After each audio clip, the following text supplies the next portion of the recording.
Делчевските земјоделци најавуваат блокади на патот што води кон граничниот премин кон Бугарија, доколку државата до крајот на месецов не им ги исплати субвенциите за предадено млеко.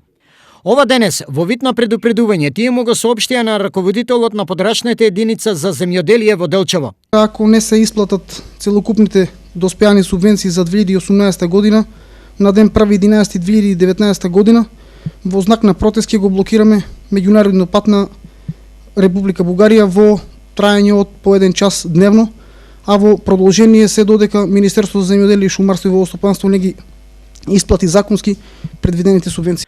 Основа за блокади и незадоволство нема, им возвратија на собраните земјоделци од земјоделие.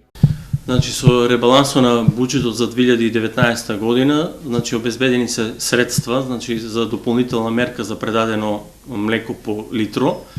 Значи средства се обезбедени со ребалансот на буџетот и со излегување во службен весник, значи платежната агенција, односно агенцијата за финансиска поддршка во земјоделството и руралниот развој, значи ќе изврши исплата на дел од средствата на предадено млеко за 2018 година.